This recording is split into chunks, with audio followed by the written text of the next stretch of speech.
Hello, everybody. Welcome to this week's live Q&A. I'm Vanya Fatidis, the founder of Peaceful Eating, where I help women around the world let go of their rules around food so that they can come to a place of ease and peace with food and in their bodies, really so that they can reclaim their innate worthiness and live their lives unapologetically in the skins they're in. Get on with their lives and do the things that matter most to them. So every week I invite questions and I'm here to answer them. But before I do that, well, what I'll tell you is I have one question today, which is all about weight, the fear of weight gain when practicing intuitive eating or learning how to eat intuitively. And I'm going to get to that in a minute. But before I do, today is Thanksgiving in the US. So I wanted to wish you all a happy Thanksgiving, those of you who are watching the replay.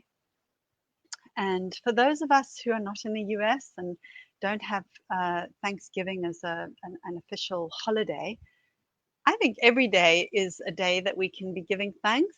You know, there's so much to be grateful for. There is so much we can be thankful for.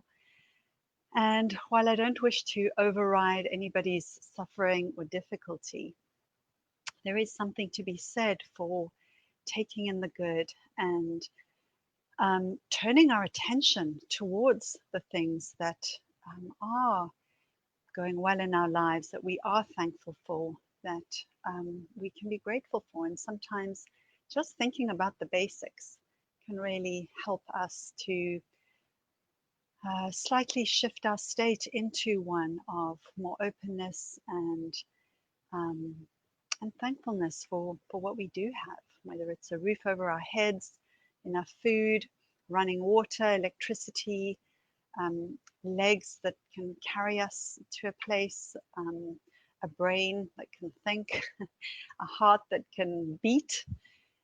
So there's lots that we can be grateful for, even if there are struggles in our lives. And, you know, that is just part of being a human being.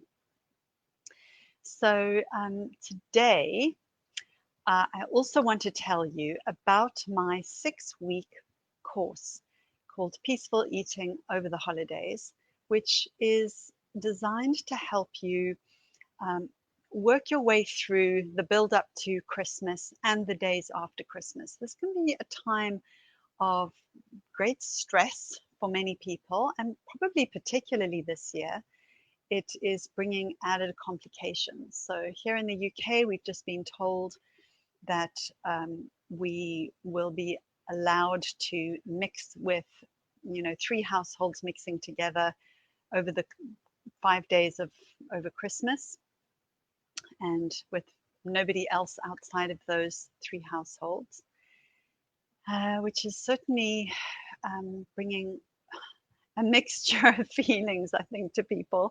For some, additional stress because of concerns about what this will mean to the whether it will bring on another wave of the virus, and also perhaps there are people in your family that then get left out because you have more than 3 households that you usually gather with over Christmas. So all sorts of things will be coming up for people. Food, for those of us who have or have had a difficult relationship with food, food can bring its extra challenges. There's a lot of it around. There's seasonal food, which, sometimes we think, oh, mince pies, I'm not going to see those again for another year. Better eat them all now, that kind of idea. And also, if you are stuck in a dieting mentality, then you might just, be, you over the Christmas period, you might find yourself just eating all of the foods without restriction, and I 100% believe in eating without restriction, but also without attunement to your body's signals. It's really a reaction to the restriction or the mental restriction, the ideas of, you shouldn't be eating these foods, or you shouldn't be eating so much of these foods, and so on. So my 6-week course is not a heavy duty, greatly in-depth course. I've really designed it to help specifically over the holiday period, and taking into account that people tend to be pretty busy and it tends to be pretty full on. And so having the space for a few hours a week to really process things deeply is probably not the time of the year for that. You can do my 12-week course for that, which I'll be running again next year. But this 6-week course is really, does have a few worksheets, and it's got some ideas in there to really help you prepare yourself for the holiday, you know, physically, emotionally, and perhaps spiritually, if that is up your alley. So registration is open. It is actually pay what you can. So you can pay anything from £15 to £60 for a 6-week course.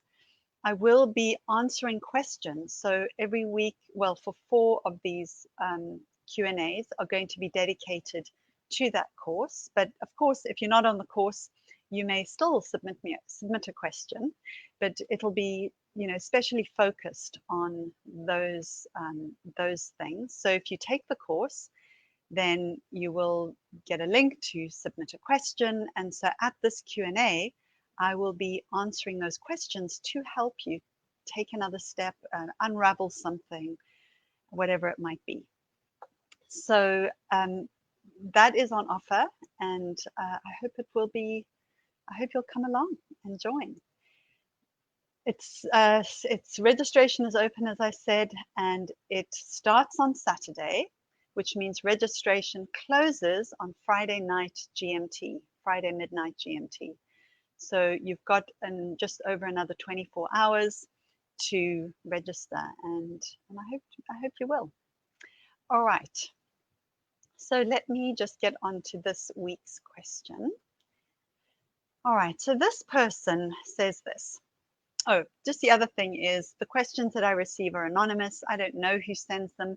I don't know the person's background, and I know as much as I'm reading out to you here. So please just take that into account as I'm responding. All right, so this is what this person says. I'm frightened that I'm just going to get bigger and bigger. I've thrown away my scales, and now I just worry that this is not working.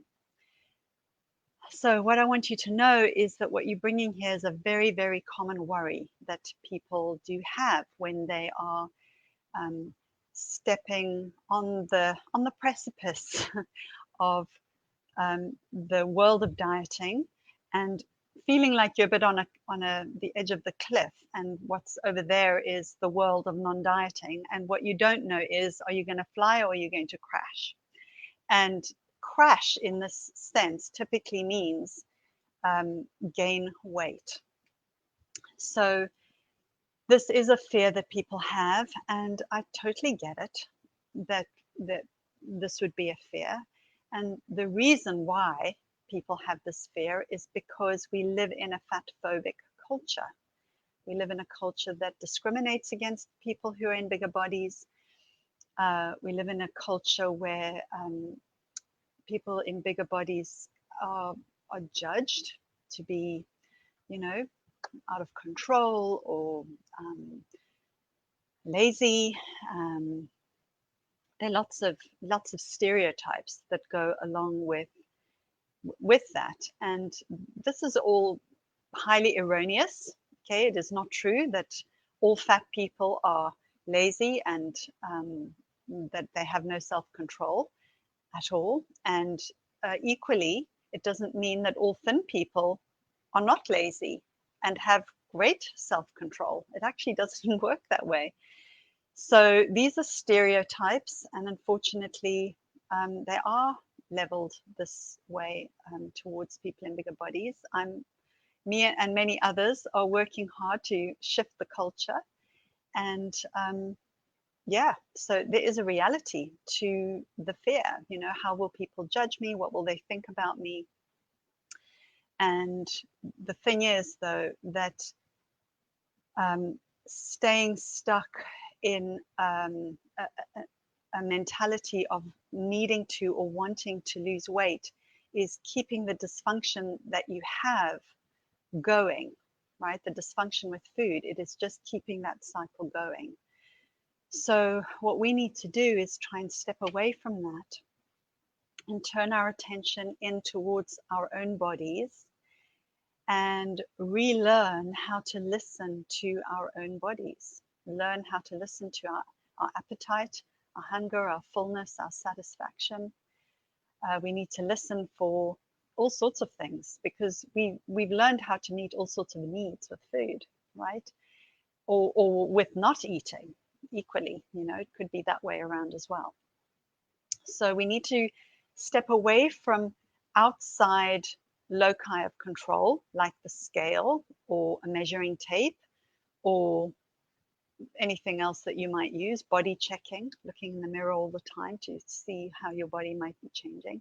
And we need to focus our attention inwards to how we're feeling, to what we need, to our hunger, fullness, satisfaction cues, and also to our preferences.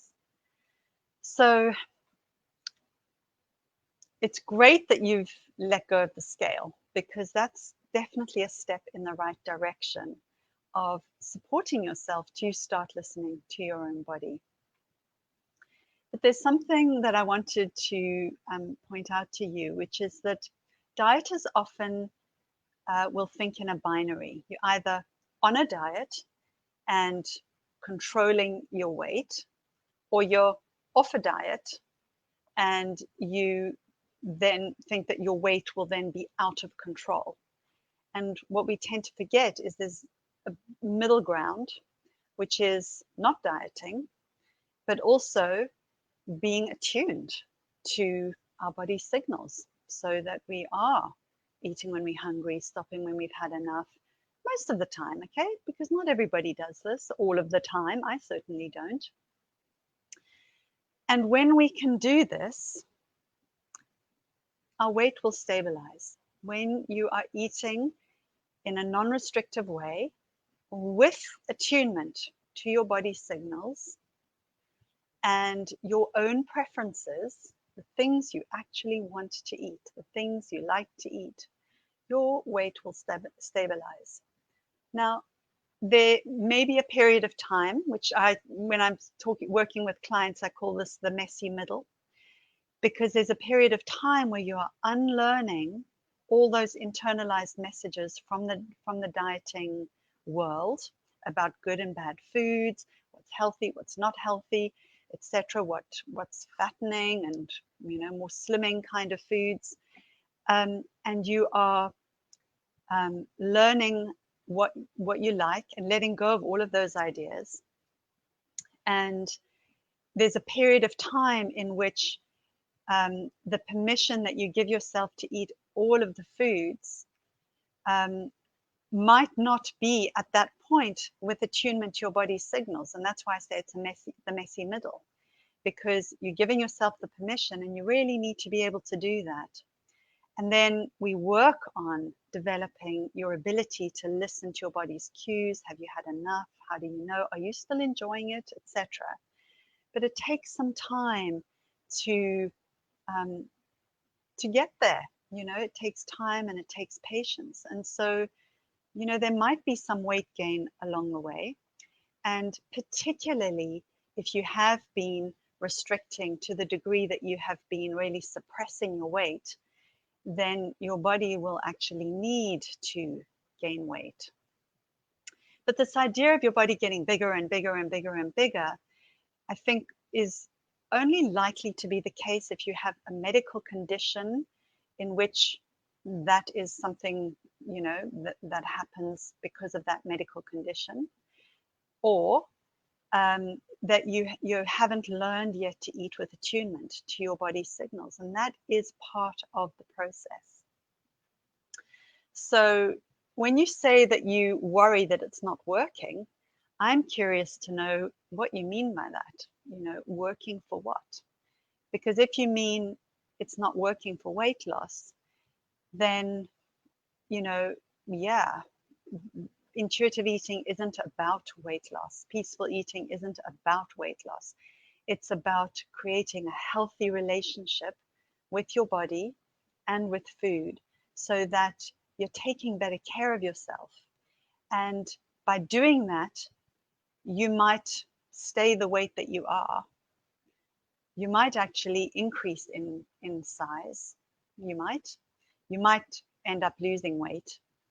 I don't know what's going to happen. Every single body is unique and has a history, and there are all sorts of factors that will determine that outcome.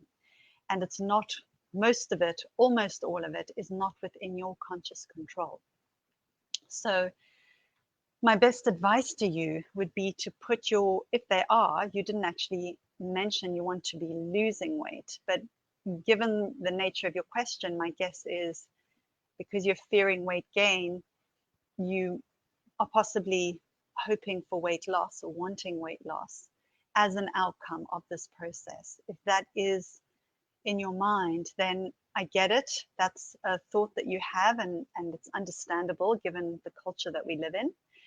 But what I recommend you do is just when you notice that thought, it's just like imagine yourself putting it on the back burner of your cooker. It's just right at the back there. And you are refocusing. The front burner is you tuning in to yourself and healing your relationship with your body and food. And you're not taking any kind of action around what's on the back burner. You're just letting it be there. You're not interacting with it. You're not trying to do anything about it. You're just aware. But that's, that's your preference. But your focus is here on listening to your signals and unraveling all of the internalized messages that you've received through the culture that we live in. So I hope that is helpful. And thank you for your question. And please, anyone who wants to ask a question, just do so by going to my website and looking for the Q&A button and submitting a question that way. There's an anonymous form. And if you've enjoyed watching this and you are interested in what peaceful eating is all about, and you are not on my email list, please do go to my website and download my ebook, which is a guide to peaceful eating. It is free, and it really is a roadmap for how to make peace with your body and food. And you can get it by going to peacefuleating.co.uk/guide. That's peacefuleating.co.uk/guide. All right, take care, and I look forward to seeing you again next week. Oh, don't forget, 1 more day and a half to register for peaceful eating over the holidays. It's very low cost if that's, what you can afford. Well, it's low cost anyway, I think, for what it is. 6 weeks of support around eating and preparation around the festive season. All right, take care and lots of love. Bye for now.